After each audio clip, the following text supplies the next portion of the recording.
Our next guest here on Catching Up With today was a 4-year starter at offensive tackle here at Notre Dame. He's a Super Bowl champion, and he is now the color analyst for the Fighting Irish Football Radio Network, calling all the national radio broadcasts of Notre Dame football games. Please welcome to the stage the great, from the class of 2007, Ryan Harris.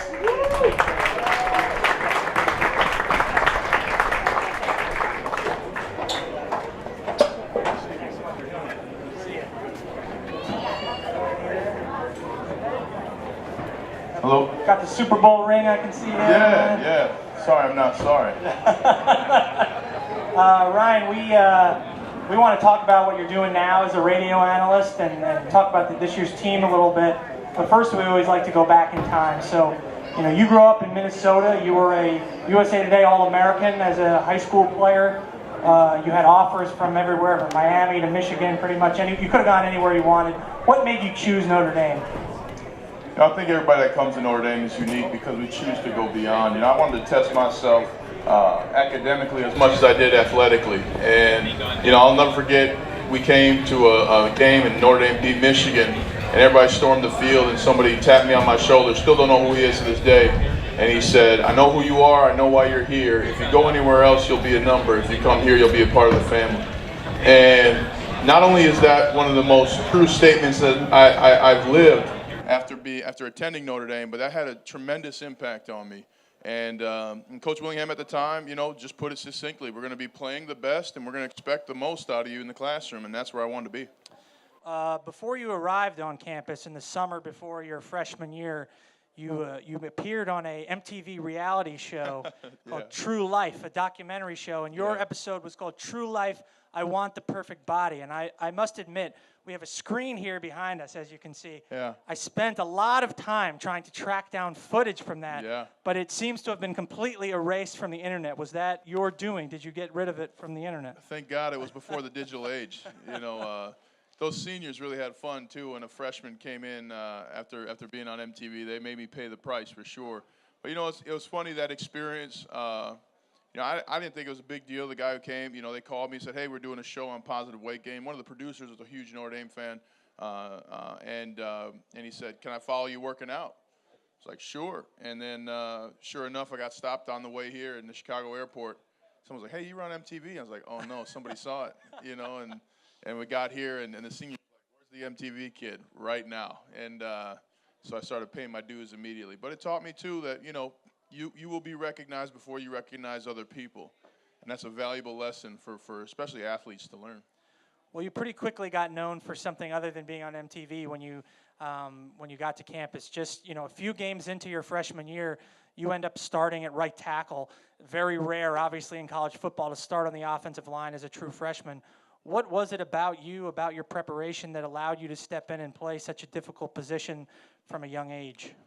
Well, I got to thank God first and foremost. I just was, really blessed with the opportunity. I mean, sometimes I look at the different decisions that could have went another way. If I hadn't come to Notre Dame, if I hadn't chose Ted Johnson, one of my trainers, a longtime trainer who had gotten me in the best shape.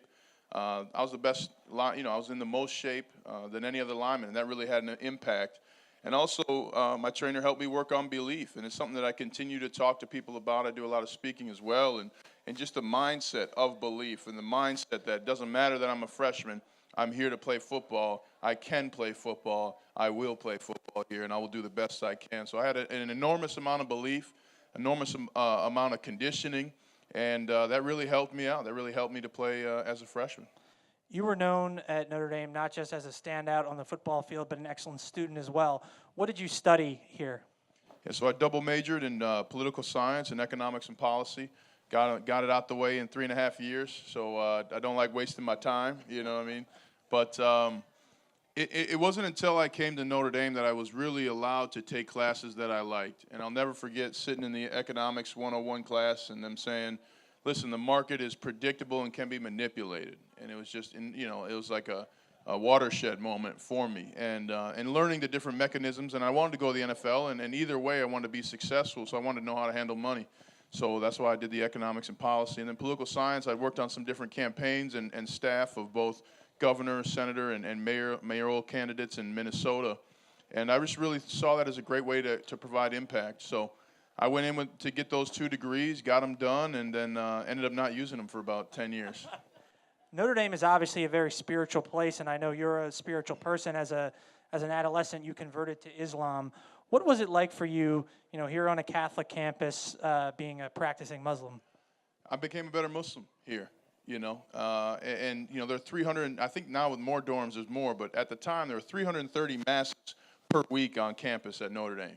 So all of a sudden praying 5 times a day doesn't look that bad, you know what I mean? But it's also unique, Notre Dame, our mother. And raise a hand, Muslim, if you believe, okay, who believes that the angel Gabriel brought Jesus to Mary with the Holy Spirit? Raise your hand if you think Christians. Raise your hand if you think Muslims. Raise your hand if it's both. It's both, right? So this reverence for our mother really had an impact on me. And not only that, when I came to Notre Dame, they took me to the local mosque. They showed me around. They showed me that there's a Muslim student association here in the largest Catholic institution. And then again, our mother, something that we can share together and just find the commonalities and build from there, really has had a lasting impact on me and really formed how I've had every conversation, whether it be in the NFL or outside of it, about religion and about spirituality. The recruiting class that you entered Notre Dame here with, in terms of that class of football players, was really one of the greatest in Notre Dame history. You had yourself, Brady Quinn, Tom Zibikowski, Jeff Samardzija, John Sullivan, Trevor Laws. We could go on and on. Yeah. Did you guys appreciate, when you first arrived, how good you could be as a group? We definitely did. Seniors were quick to tell us we weren't that good. And that Jerome Bettis class is going to have some clout for a very long time. But, especially because we went, our third year, our junior year, when everybody kind of had gotten experience in playing, we started winning a lot. Back-to-back BCS games. And in that way, we really felt we had reached our potential and everything that we had wanted to accomplish besides winning those games. And so it's very special. We still talk, to this day. I have a radio show in Denver, sports talk radio show, weekdays 3 to 6. And so I go down to the Rockies when the Giants are in town, and I saw Samardzija just a few months ago. And it's not like, hey Jeff, how are you? It's like, hey, big hair. It's like, Shark, what's going on, brother?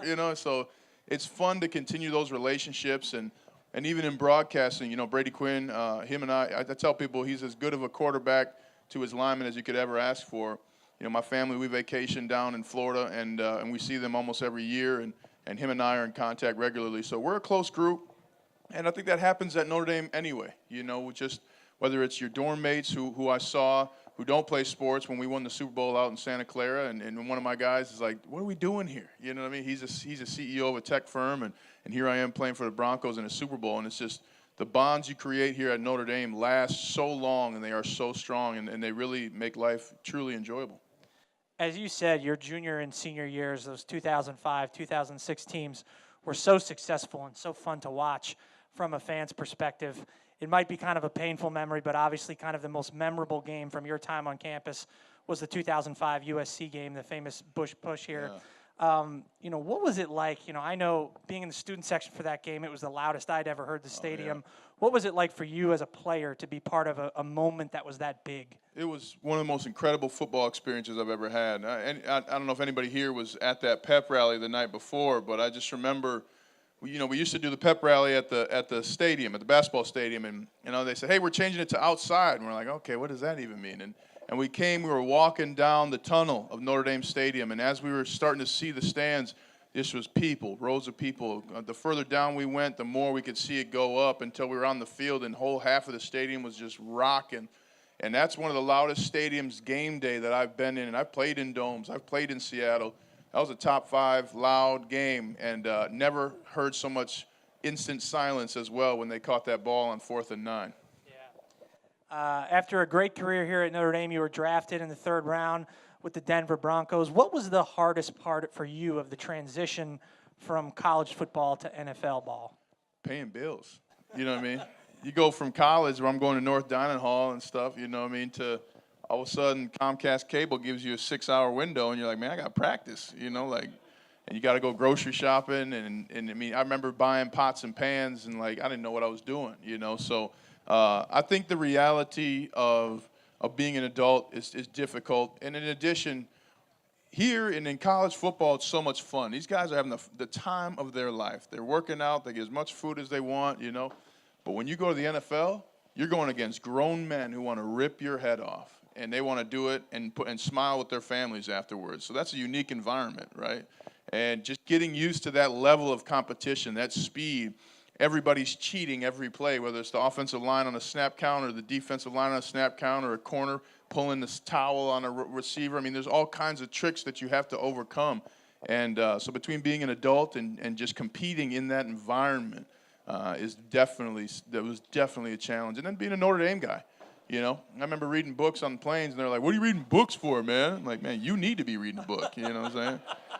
But just kind of, you know, being a Notre Dame man in an environment that's a little different, you know, when you're around cats from all over the nation. You had a great career in the league, a first run with Denver that was really successful. You went to a few other places, and you really had some injury problems, a series of injuries that kept you off the field for a little while, but then you came back to Denver towards the end of your career. You were originally projected to be a backup, but ended up, you know, starting again at right tackle for the team that went on to win Super Bowl 50. How special was it for you after you did face so much adversity with the injuries that you had to overcome to then win that Super Bowl near the end of your career? Yeah, I think, you know, and Peyton, I think it was big for him. It was his last game, and we could definitely tell how much it meant to him. But I don't know if there's a player on the Super Bowl 50 team that appreciates it more than I do. I mean, I appreciated seeing my helmet in the locker. And one of the things they do when you start in a game in the NFL is they wrap your pads for you. They put your jersey on your pads, and they tape them down for you. And so for me, even to walk into the locker room and to see Harris on a jersey and just to know that they knew I was going to play in the game and that there wasn't any kind of mystique there, it is something I appreciated every time. And being a part of that team, the reason why we won that game in that season was because we were the best team I'd ever been a part of. Just incredible leadership, incredible laughter, incredible fun, incredible overcoming adversity. And that's some of many of those lessons I take from that season I speak about to different companies and corporations when I go and speak. One of your teammates from here at Notre Dame, David Bruton, was also a teammate of yours with the Broncos on that Super Bowl winning team. And you guys, in addition to winning the Super Bowl, got to do another cool thing that I was able to find on YouTube during your time in Denver. So let's take a pause and look at this for a sec.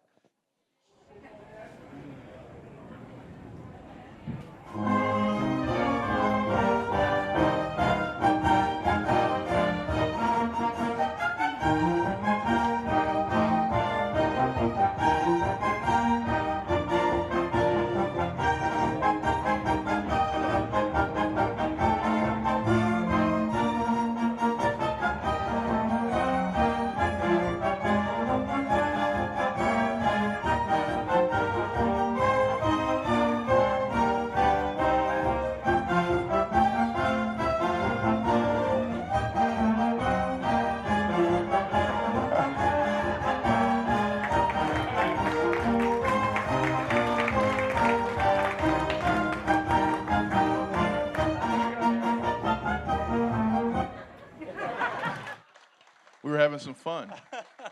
So 2 questions. What was the story behind that video, number 1? And number 2, are you thinking about coming down from the broadcast booth at any point this season and conducting the band of the Fighting Irish? Well, the story that the French horn was flat. I was trying to get him to bring it up a little bit. No, that was just so fun. And that's one of the things about Notre Dame. I mean, currently there's over 30 players in the NFL that are playing right now that played at Notre Dame. You're going to have teammates that you played with. You're going to play against fellow Notre Dame guys. You're going to play against guys who you played against at Notre Dame again in the NFL. So there's so much built-in camaraderie and experience, and being able to share not only that moment, but then, you know, David and I took a photo, you know, with the Fighting Irish pose with the Super Bowl trophy, and meeting Barack Obama with David, and just being like, what the hell are we doing here, man? You know, and just kind of going full circle with people you know and have had shared experiences with. It's something that'll stay with me for the rest of my life. And no chance on the conducting. It's too much on the elbow and shoulder. You know, it's a lot of work. You officially retired from the NFL about 1.5 years ago and launched an immediately successful career in broadcasting. As we mentioned earlier, you're now the color analyst for Notre Dame football games nationally on the radio. How special was it to you, early in your broadcasting career to get this gig where you're back here on campus calling Notre Dame games? It's just unbelievable, and I'm having so much fun. I don't know if you guys have heard, and you guys are clearly going to the game, but when you're not there, I'm having fun, and I'm hoping you're having fun with me, because to be able to call the Notre Dame games and give the insight, of the players, and talk about the things that make us unique, the fact that Tavon Coney is in a human interactions class. It's kind of interesting that your middle linebacker is learning how to relate to people, right? But we don't want him to use any of that tomorrow, He's also a philosophy major, all right? And talking about, how Tillery has already graduated, now taking Japanese classes, and really bring out the stories that make us so unique as Notre Dame football players and make us so great as professionals, because we've had shared experiences but also go beyond. And so it was incredible. It's been an incredible honor, and just being able to humanize and educate people about the game we all love. And to do that on a daily basis with my Denver show, and to do it here, and then to do some of the TV stuff I do with CBS has been a real joy and treat here in retirement.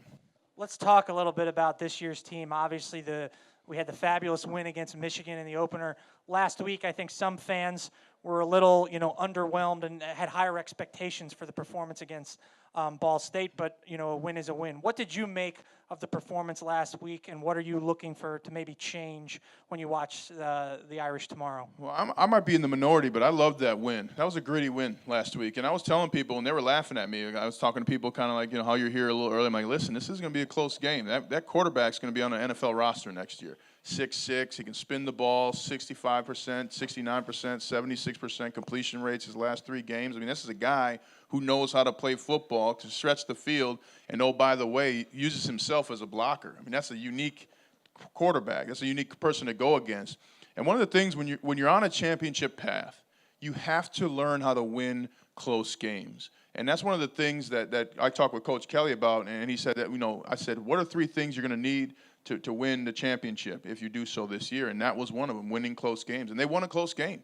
And it doesn't matter. There's no ugly W's. There are no sideways W's in this game. Either you win or you lose. And Notre Dame won. And they won against a great quarterback who had 2 separate running backs who had 2 separate 1,000-yard seasons, and a receiver who had almost a 1,000-yard season last year. So that's a gritty win. You need those. We had those when we won Super Bowl 50. It builds character. It builds camaraderie.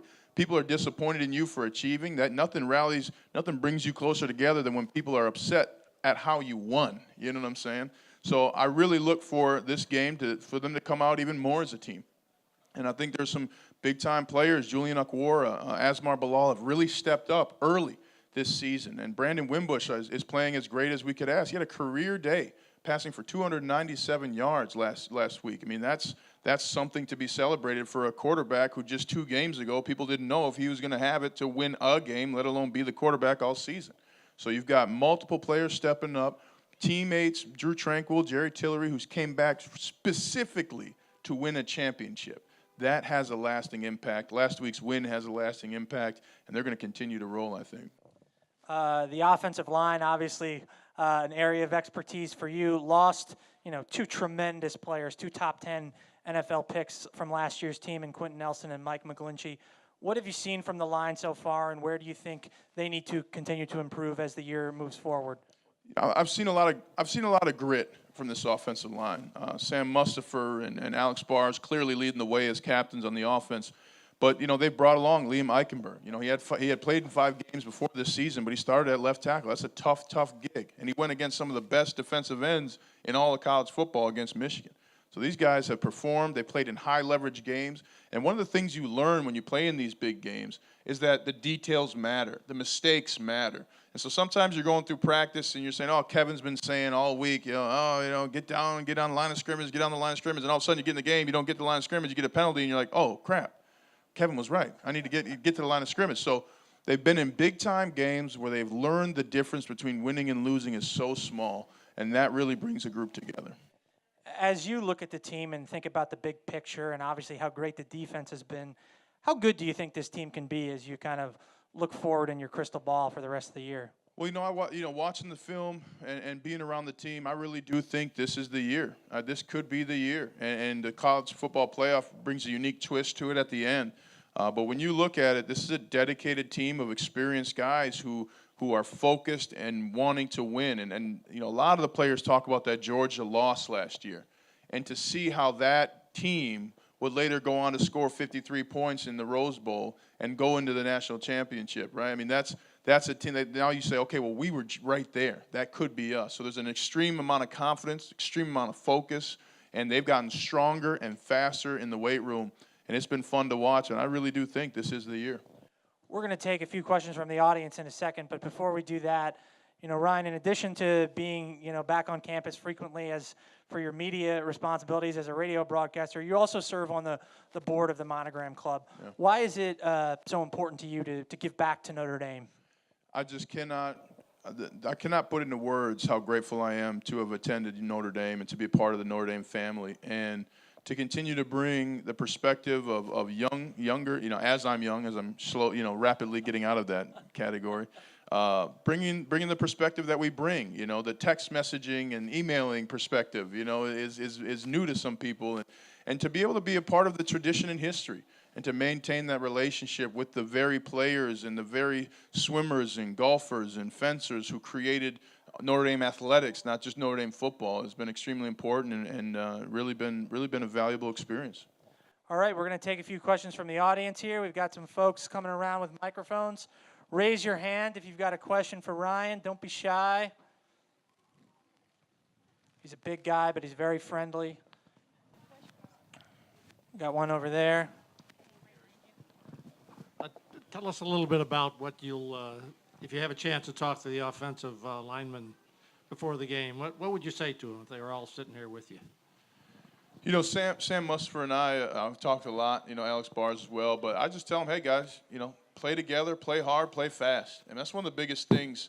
You know, unsuccessful teams I was on, they try to make you think too much before a game, worry about a mistake. Listen, mistakes are going to happen. But the best coaches I played for, Coach Tomlin of the Pittsburgh Steelers, Coach Kubiak when we won the Super Bowl, you know, they would say things like, hey, listen, the mistakes are on me today. You make no mistakes today in the game because all the mistakes that are made are on me, on us as coaches. You know, Coach Tomlin said, hey, we carry light luggage when we play. You make a mistake, move on. And you got to play fast. You got to play confident because failure will happen. But how you respond to that failure dictates not just how you'll win a football game, but how you'll be successful in life. So my big thing, if I talk to them, hey, play fast, have fun. If you do that, you'll beat anybody's tail. Who else has a question for Ryan? Good. Aaron, we got one over there. Hi, Ryan. Hi. I'm curious, would you have rather won a national championship or your Super Bowl ring? That's a great question. Consider your audience here. Yeah. Well, I'll use the words. We're big on words here at Notre Dame, right? National champion or world champion, you know? Because, you know, you can go back, right? Say, oh, yeah, we would have won had this not happened. Had Reggie Bush not pushed Matt Leinart, I'd have another ring, you know? But to be a world champion, especially in a sport that's a non-Olympic sport, right? That was one of the things playing football I always wished we could play for our country, right? To get a gold medal. So to be a world champion is one of the greatest feelings and things that I've been able to accomplish. And the best part of it is knowing that I was a world champion long before I was given a ring. You know, that game is 60 minutes long. Nobody in here believes it takes 60 minutes to become a champion. It's everything before. And in that regard, to feel, you know, everything I believed about myself coming true for other people, that was a moment that we'll never forget, and a moment I want people to have in their life, in their businesses, and that's what I hope to do by serving and broadcasting and speaking. I appreciate your honesty on that one, but as a fellow member of the class of 2007, yeah. I must be honest, I would have preferred a national championship. Yeah, that's your preference. Who else has a question for Ryan?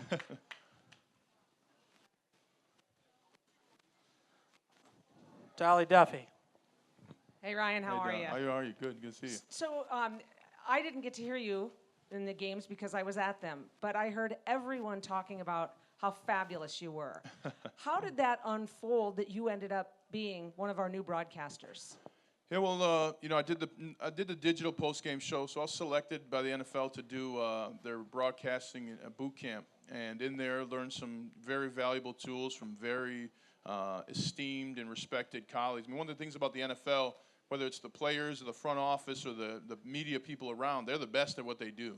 They brought some of the best in to give us some tips and pointers, and digitally, you know, everything's going digital. I don't know if you guys know, but 90% of content's viewed on your phone now, 90%. So learning that digital way, and then Notre Dame built the first digital studio in the nation.